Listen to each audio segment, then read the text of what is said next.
오늘 함께 나눌 말씀의 제목은 그럼에도 불구하고입니다.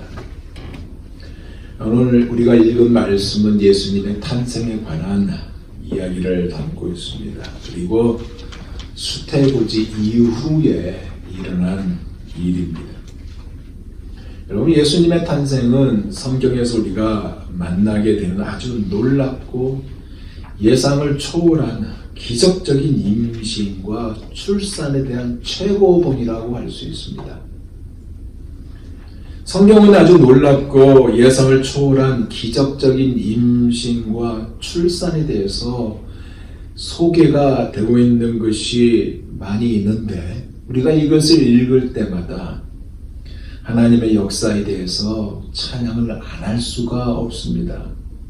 예를 든다면 아브라함과 사라의 경우인데, 하나님의 아브라함의 씨에 대한 그 약속을 하셨고, 이 약속이 둘 다 100세에 이르는 노령의 몸인데도 불구하고 상식으로도 이 나이로도 도저히 자녀를 가질 가능성이 전혀 없음에도 불구하고 하나님은 태를 여시고 이삭을 탄생시켰다는 것입니다. 그리고 사무엘의 어머니 한나도 마찬가지인데, 하나님이 그녀의 태의 문을 열어 위대한 사무엘을 얻게 하셨고, 신약에 와서는 예수님의 길을 예비한 세례 요한의 탄생 또한 사가랴 제사장의 아내 엘리사벳이 이 늙음하게, 이들이 얼마나 자식을 갖게 해달라고 기도를 많이 했겠습니까?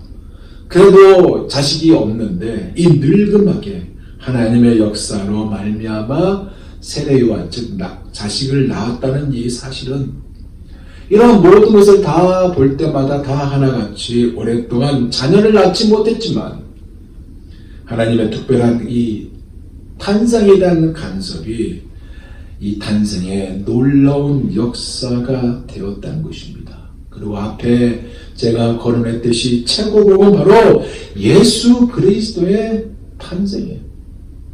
특별히 우리의 관심을 끌고 우리를 놀라게 하는 부분으로, 그 이유가 뭐냐? 자연법칙이 아닌, 자연법칙에 의해서가 아닌 처녀의 몸을 통해서 태어나셨다는 것입니다. 이 탄생을 이미 600여 년 전 이사야 선지자의 예언을 했던 것의 실현이었고, 이 실현을 오늘 본문은 이사야의 예언을 그대로 인용하면서 알려주고 있어요. 뭐예요? 보라, 처녀가 잉태하여 아들을 낳을 것이요 그 이름을 임마누엘이라 하리라. 즉, 처녀가 잉태하여 아들을 낳을 것이라는 도저히 이해되지 않는 이것의 이 실현을 마태는 다시 끄집어내 밝히고 있다는 것입니다. 그래서 오늘 우리가 이것이 주는 의미가 무엇인지를 나누면서 함께 은혜를 받고자 합니다. 먼저 오늘 본문, 우리가 읽은 본문의 내용은 이래요. 요셉과 마리아의 관계에 대해서 먼저 설명하고 있습니다. 18절 중간에 보면 그의 어머니 마리아가 요셉과 약혼하고 동거하기 전에 라고 하고 있어요. 여기 정혼이라는 것은 뭘 말하고 있냐면, 자녀들이 어릴 때 부모들끼리 혼인을 약속한 거예요. 예를 들면, 형님 딸아이가 크면 우리 아들과 결혼시킵시다. 저는 형님과 사돈 맺는 게 좋아요. 형님도 좋죠? 그래, 우리 그렇게 하자. 처음에 이렇게 주거니 받거니 그냥 하는 겁니다. 야, 우리 딸 너한테, 너희 자식한테 주기 너무 아까워. 그래도 주세요. 그러면서 주거니 받거니 하는 거예요. 그러다가 정식으로 이 두 아이를 엮어주는 양가의 약속이자 합의가 바로 정혼이에요.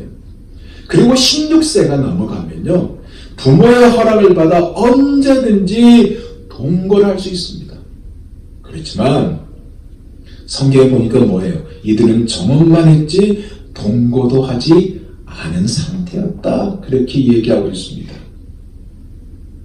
근데 오늘 본문에 나오지 않지만 19절에 뭐라고 하냐면, 요셉은 의로운 사람이라 그를 드러내지 않고 가만히 끊고자 하였다라고 있습니다. 이 부분에 대해서 오늘 본문은 이야기하고 있잖아요. 그런데 누가복음에는 자세히 소개되고 있어요. 그래서 이것을 한번 생각해 봤습니다. 이것이 뭘까? 어느 날 마리아가 요셉을 찾아와서 엄청난 충격적인 말을 전한 겁니다. 그가 이런 말을 했다고 봐요. 요셉 잘 들어. 지금 내가 한 말 잘 들어줘. 그리고 요셉 꼭 나를 믿어야 돼. 요셉 내 눈 좀 쳐다봐. 요셉 날 믿지? 그래 믿어. 절대로 의심하지 말고 내가 한 말 꼭 믿어야 돼. 요셉 날 사랑하지? 그럼 사랑하지. 믿을게. 무슨 얘기할 건데? 요셉의 말이 끝나자마자 마리아가 요셉 나 임신했어.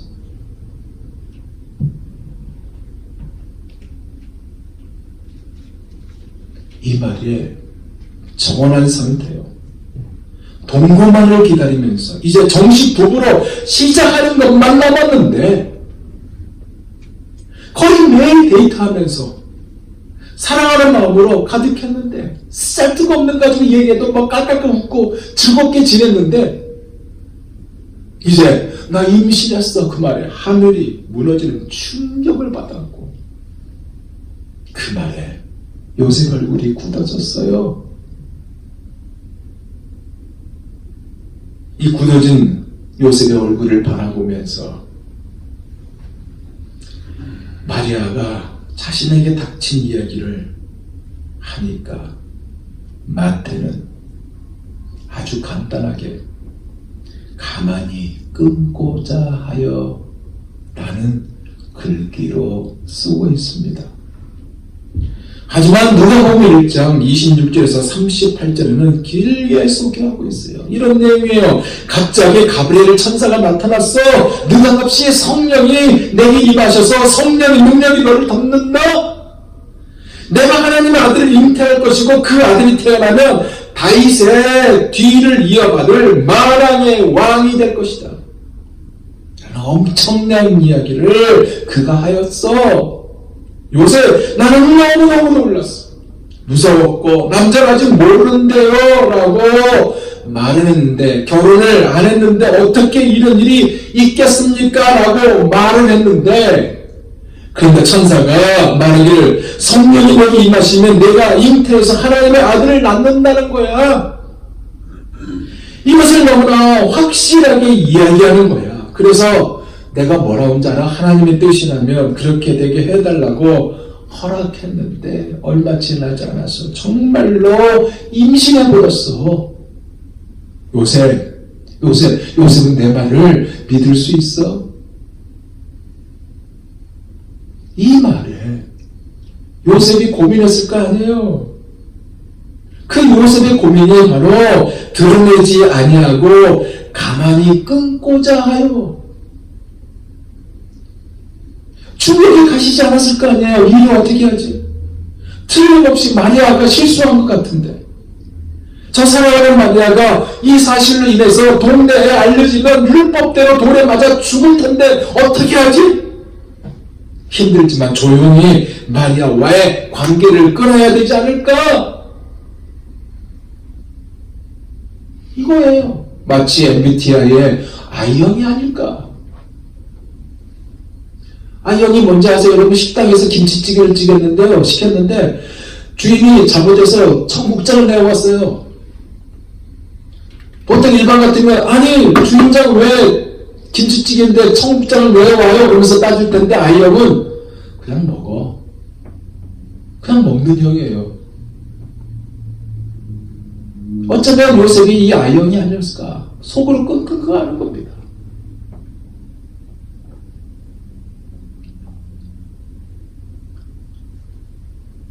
그녀를 살릴 수 있는 방법을 고민했다는 얘기예요.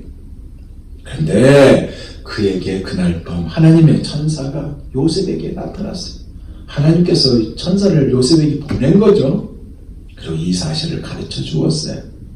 20절 보세요. 이 일을 생각할 때 주의 사자가 현몽하여 이르되 다윗의 자손 요셉아 내 아내 마리아 데려오기를 무서워하지 말라. 그에게 잉태된 자는 성령으로 된 것이라. 무슨 얘기일까요? 그래 요셉아, 마리아가 잉태한 것은 사실이야. 사실 맞아. 근데 마리아가 실수한 것도 아니고 이것은 성령으로 잉태한 것이다 라는 것을 확인시켜 주었던 것이에요. 그래서 마음에 있었던 의심을 다 쓸어내게 하셨습니다. 그리고 머뭇거리지 말고 마리아를 데려왔고 아들을 낳기까지 동침하지 않았으며 아들을 낳으며 그 이름을 예수라고 지었던 것이 오늘 우리가 읽은 본문입니다. 우리가 여기서 엿볼 수 있는 것이 무엇일까요? 저는 세 가지만 같이 생각해 보자고 합니다. 첫째로 순종입니다. 이 순종에는 마리아의 순종과 요셉의 순종을 말하고 있어요. 성령으로 잉태하여 예수님이 세상에 나시면 그 뒤에 찾아오는 엄청난 대가가 얼마나 혹독한 것인지 모르죠. 알 리가 없죠. 하지만 주의 계집지용이오니 말씀대로 내게 이루어지이다 라고 하였던 마리아예요. 즉 하나님의 뜻에 복종하고 자신을 헌신한 순종을 했다는 얘기입니다. 여러분 순종이란 이 단어는 히브리어 쉐마라는 단어예요.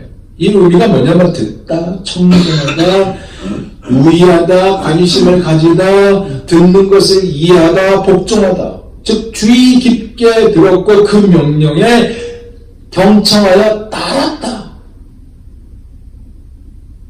그러면서 뭐라 그래요? 하나님의 말씀이 능치 못하심이 없는 줄을 믿었다고 그러지 않습니까? 그래서 마리아가 주의 계집종이니 말씀대로 내게 이루어지이다 이렇게 함으로 자신의 권리와 자격을 박탈된 상태로 두겠다는 순종을 한 것입니다. 요셉 때와 가만히 끊고자 하였지만 하나님의 말씀에 순종하여 마리아를 며칠도 아니고 바로 데려왔어요. 바로. 이뿐만 아니라 한나도요. 하나님께서 원하여 기도하기를 사무엘상 1장 11절에 나오는데 만군의 여호와여 만일 주의 여종의 고통을 돌아보시고 나를 생각하시고 주의 여종을 잊지 아니하사 아들을 주시면 내가 그의 평생에 그를 여호와께 드리고 삭도를 그 머리에 대지 아니하겠나이다 라고 주께 기도했지 않았습니까? 결국 아들을 응답으로 받았어요. 말씀에 순종하여 하나밖에 없는 그 아들을 그가 순종으로 하나님께 바쳤지 않았습니까? 그래서 하나님께서 그의 순종을 보시고 그에게 세 아들과 두 딸을 더 허락했다는 것을 우리가 말씀을 통해서 볼 수가 있습니다. 그러기에 우리도 말씀을 그대로 믿음으로 그 결과가 체험되는 우리 모두가 되기를 원합니다. 여러분 하나님 말씀대로 사는 사람들이 성공하게 돼 있어요. 실패하지 않아요. 왜냐하면 하나님께서 말씀을 통해서 지혜도 주시고 명철도 주시고 용기도 주시고 성공도 허락하여 주시기 때문에 그렇습니다.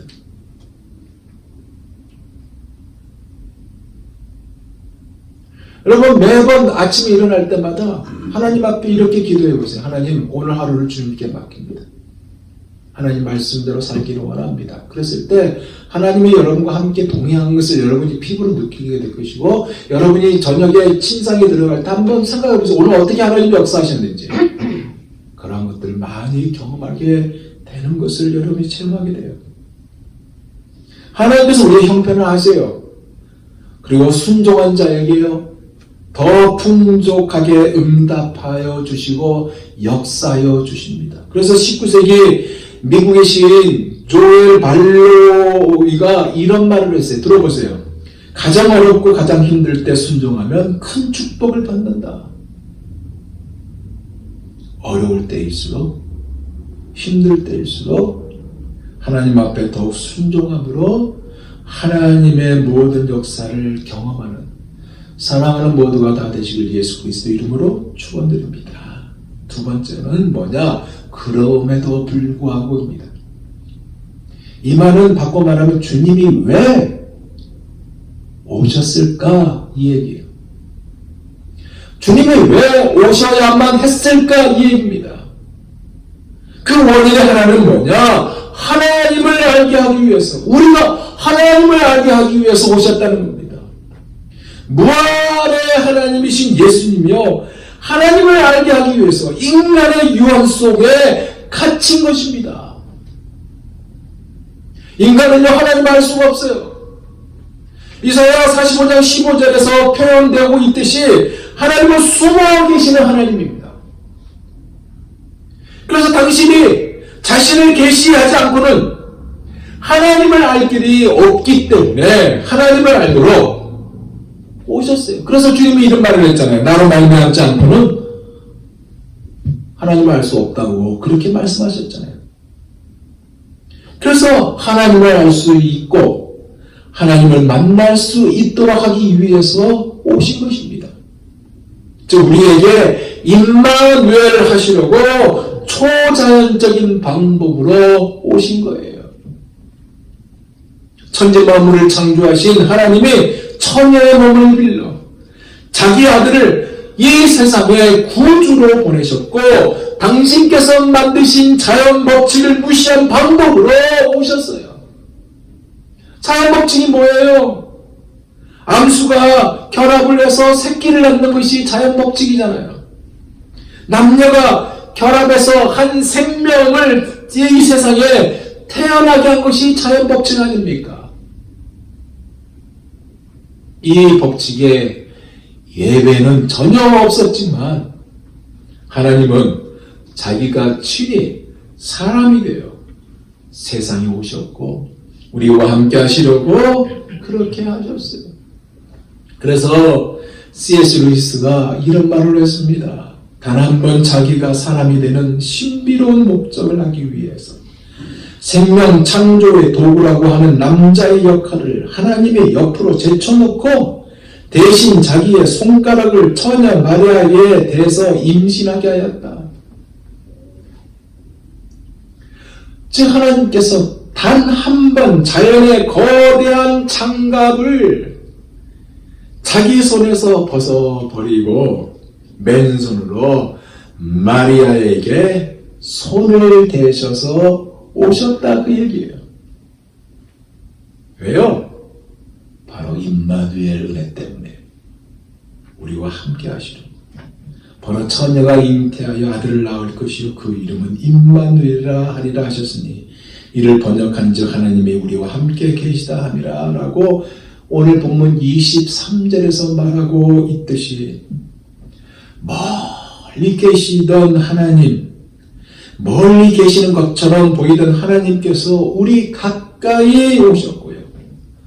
교제할 수 없을 것 같아 높아 보이던 하나님이 마음껏 우리와 같이 친구처럼 교제할 수 있는 하나님으로 가까이 오신 우리 몸을 취해서 자기 몸으로 삼으셨고 우리의 살을 자기의 살로 우리의 뼈를 자기의 뼈로 만들어 우리와 하나가 되게 하시려고 오셨다 그 얘기입니다. 여러분.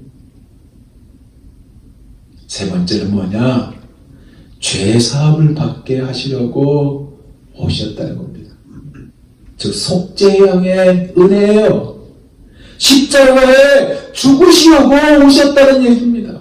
왜냐하면 그가 오시지 않으면 죄와 사망과 어둠의 세력에 묶여 탄식할 수밖에 없는 불쌍하기 짝이 없는 이 서글픈 존재가 바로 우리이기 때문에 오셔서 우리에게 영생을 얻게 하시려고 그것이 바로 제사를 받는 것이기 때문에 그렇게 하시려고 오셨다는 얘기입니다. 이것을 이루는 길은요 다른 것도 아니에요. 당신이 오직 죽어야만 하는 거예요.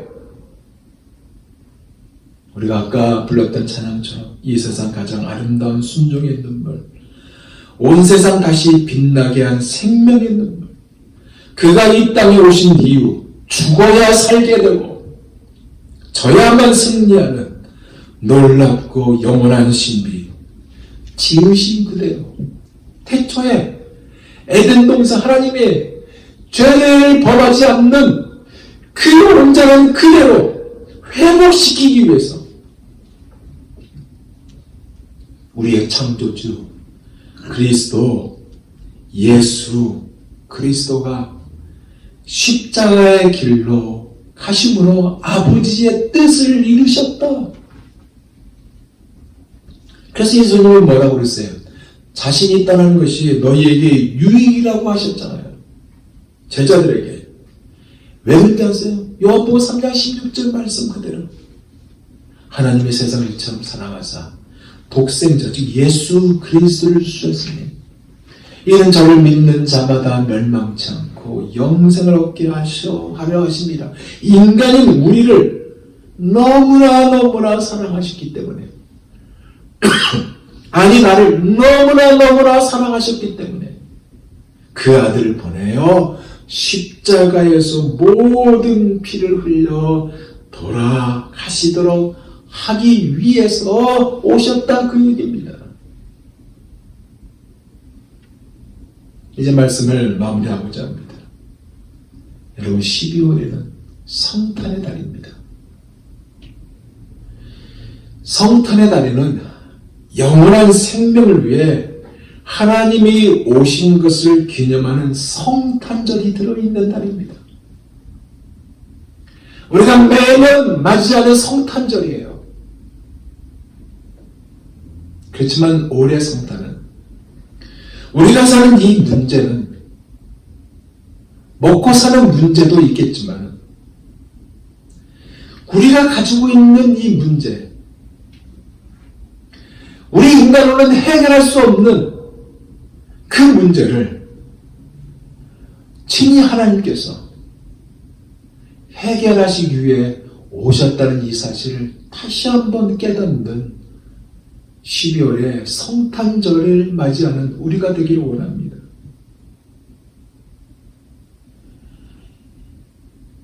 모든 인간들은 이 문제를 해결할 수가 없어요. 왜? 동일한 죄인이기 때문에 해결할 수 없습니다. 그러나 죄가 없으신 하나님께서 오셔서 이 땅에 오셔서 오직 예수 그리스도만이 이 죄의 문제를 해결할 수 있으기에 오심을 기념하는 이 성탄절이 12월 달에 들어있지 않습니까? 이가 들어있는 이 성탄절에 우리가 그냥 무심코 넘어가지 말고 다시 한번 이 감사를 할 수 있는 12월 달에 성탄절이 됐으면 좋겠습니다. 그래서 원래 25일 날 성탄절 설교이지만 저는 한 주 더 앞당겨서 일을 하고 있는 것이며 우리가 다시 한번 성탄절의 의미를 생각해 보자는 의미로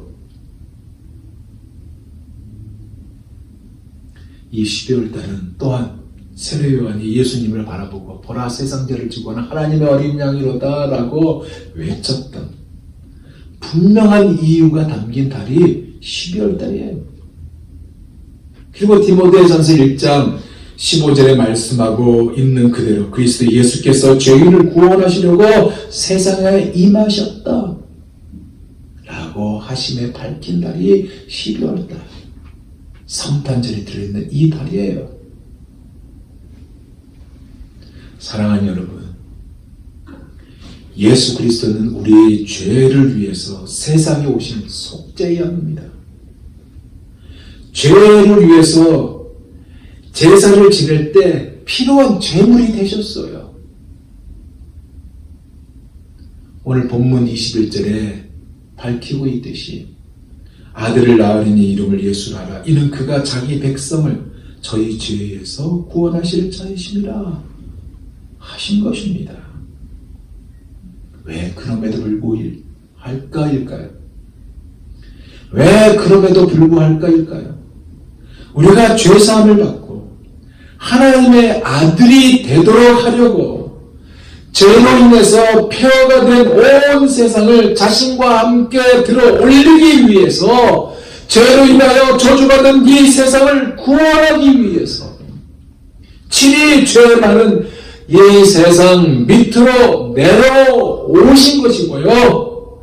고운 모양도 품체도 없는 초라한 모습으로 멸시를 받고 실어 버림을 당한 종의 모습이 되기 위해서 오신 것입니다. 누구 때문에? 우리 때문에. 누구 때문에? 여러분 때문에. 누구 때문에? 나 때문에. 기도하겠습니다.